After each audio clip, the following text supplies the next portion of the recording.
Olá, graça e paz do Senhor Jesus seja com todos nós. Uma ótima quinta-feira para todos. Hoje é dia 15 de abril de 2021. Bom, nessa quinta-feira nós vamos iniciar aí uma nova caminhada. Hoje iniciamos então o devocional a partir do livro de Juízes. Livro de Juízes que é um livro bem instigante da palavra de Deus, bem revelador, pouco lido, poucas pessoas têm interesse em ler esse livro das Escrituras, né? Especialmente pela sua localização ali no Antigo Testamento e porque de fato ele não foca em um herói, né? Então, por exemplo, na época dos reis a gente tem Davi, tem os reis da nação, tem Josué, Moisés, Abraão, e aqui em Juízes isso é um pouco mais pulverizado. Talvez os juízes mais impressionantes sejam de fato Gideão e o famoso Sansão, o homem que tinha uma força impressionante. Então nós vamos passar aí por todo esse livro de Juízes, procurando fazer um devocional que é exatamente uma aplicação simples daquilo que está sendo ensinado nas Escrituras, né? Então, para a gente iniciar aqui, vamos fazer um contexto primeiro de todo o livro e depois a gente faz dos capítulos que vamos estudar hoje. Hoje, capítulo 1 e 2, amanhã 3, 4 e 5 e sábado 6, 7 e 8. Então vamos lá. O livro de Juízes, para poder contextualizar, a primeira coisa que você precisa saber ao ler o livro de Juízes é que ele não está escrito em uma ordem cronológica rígida. Não existe, e isso no Antigo Testamento era muito comum, não existe uma intenção dos autores do Antigo Testamento de serem extremamente rígidos com relação à cronologia. Então, pode acontecer de ter narrativas que se deram em momentos anteriores ou muito posteriores àquele fato relatado.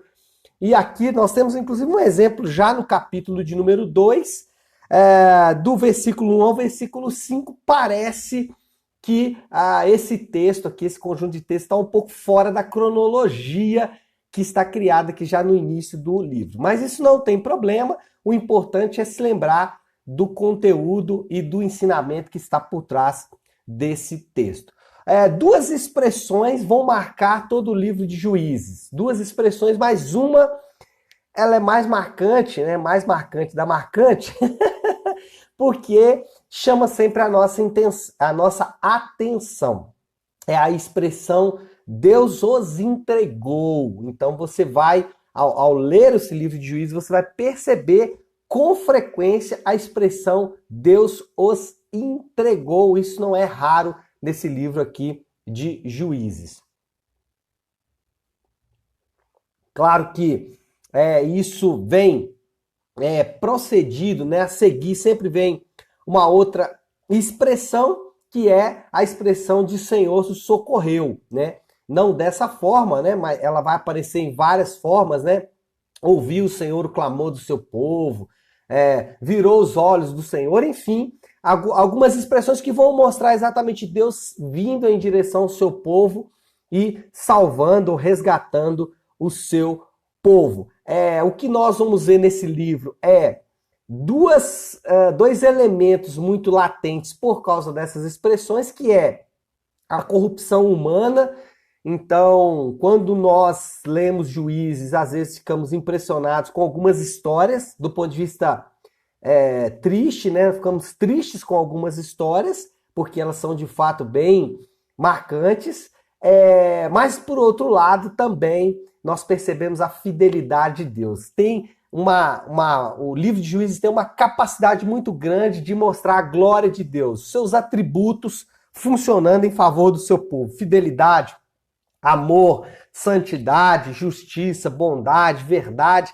Esses atributos de Deus estão sempre envolvidos nas histórias que nós vamos perceber aqui do povo de Deus. E aqueles livramentos de Deus em pequenos detalhes. Então a gente vai sempre ver isso aí no livro de Juízes. Então se prepare para essa caminhada aí durante os próximos dias pelo livro de Juízes. Alguém me disse aí algumas semanas atrás que nunca tinha lido o livro de Juízes. Então essa é uma boa oportunidade.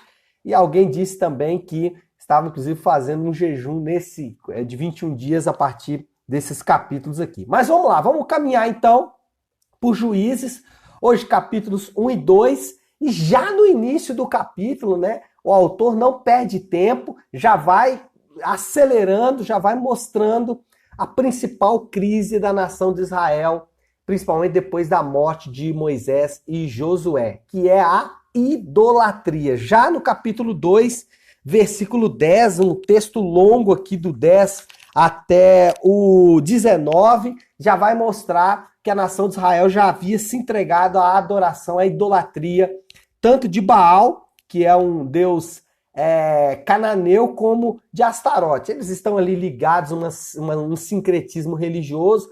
Astarote, deus dos amorreus, uma deusa, na verdade, e Baal, um deus ali da região dos cananeus. Enfim, já começa de imediato mostrando essa idolatria. Lutero, ele afirmou que todo pecado é uma idolatria. Qualquer pecado que nós cometemos, na verdade, está demonstrando uma idolatria. Então, quando você gasta mais do que ganha, isso é uma idolatria. Cafezinho. Quando você consome pornografia, quando você faz sexo fora da aliança do casamento, isso evidencia uma idolatria. Quando você, sei lá, né, pensando aqui alguns pecados, mas enfim, o ponto é dizer que qualquer pecado que cometemos, ele é em sua essência uma idolatria. Somos idólatras por natureza. A nosso DNA adâmico contém uma necessidade de adorarmos. Se não estamos adorando o Deus verdadeiro, estamos adorando deuses falsos. Então, talvez, se pensarmos que o pecado está na raiz de todo o problema do homem e a idolatria está na raiz de todo o pecado, a idolatria de fato é o principal problema que enfrentamos. Não é a ansiedade, não é a enfermidade, não é a crise financeira, não é a crise emocional, não é a crise de forma nenhuma, é uma idolatria, ela é só o sintoma de uma idolatria, sintoma de uma doença muito maior. Pastor, então, beleza, ótimo, então, ok, eu até concordo que o que eu estou enfrentando é uma idolatria, mas como vencer as idolatrias? Primeira coisa, identifique os ídolos. É interessante que Deus ele sempre buscava fazer isso com a nação de Israel, mostrar aonde a nação estava adorando outros deuses, de que forma a nação estava adorando outros deuses. E a primeira coisa que você tem que fazer, que eu tenho que fazer, é identificar os nossos ídolos. É claro que hoje, né, ninguém tem uma imagem na sua casa, né, que vai se curvar diante dela em adoração, né, em petições, né, invocando e etc e tal. Ninguém vai fazer isso de fato. Normalmente as pessoas, ou pelo menos, né, estou falando aqui para um grupo a maioria cristão, não vai fazer isso de fato. Mas será que existem outros ídolos que estão escondidos? Existem. Como identificar esses ídolos? Basta você identificar áreas na sua vida que, se você perder, você vai ficar arrasado. Então pense o seguinte, por um momento. Se eu perder esse emprego, como que eu vou ficar? Se eu perder a minha família, como eu vou ficar? Se eu perder a minha saúde, como eu vou ficar? Se eu perder, não sei, essa amizade, como eu vou ficar? Então, tudo aquilo que nos arrasa, tudo aquilo que tem o poder, o potencial de nos arrasar, de fazer com que a nossa vida perca completamente o sentido, você está diante de uma idolatria. Idolatria pode ser, inclusive, coisas boas, né? Podem ser coisas que Deus nos deu para nos alegrar, parte da graça comum de Deus, mas que nós usamos como ídolos. É interessante que, às vezes, no Antigo Testamento, a retirada desses ídolos, eles tinham que acontecer de forma violenta. Então, alguma derrota na sua vida, e você encara, às vezes, como uma derrota, pode ser, na verdade, uma grande vitória, porque Deus pode estar tirando da sua vida um ídolo falso. Eu lembro que alguns anos atrás eu tinha uma pequena fábrica de bolsas de couro feminina essa fábrica foi retirada de mim de forma muito violenta. E na época eu não entendi o porquê que foi feito dessa forma. Quebrou, né, uma dívida muito grande, etc e tal.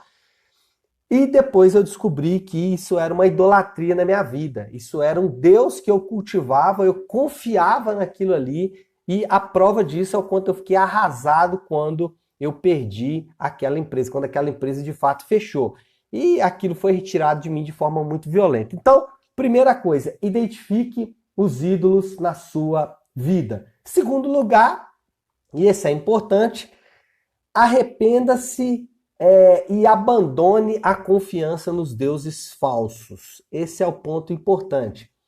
Sempre que as pessoas perguntavam para Jesus sobre como superar uma crise, essa crise sempre estava envolvida em arrependimento. O que é de fato arrependimento? É claro que eu não vou conseguir aqui um devocional de 10, 15, 20 minutos entrar muito profundamente no que é arrependimento. Mas, de fato, arrependimento é uma das chaves de Deus para a transformação do homem. É claro que hoje isso é muito pouco usado no meio evangélico, até porque o conceito de arrependimento se perdeu. As pessoas não sabem de fato o que é arrependimento e usam muito pouco dessa, que foi uma das ferramentas mais usadas por Jesus no seu ministério.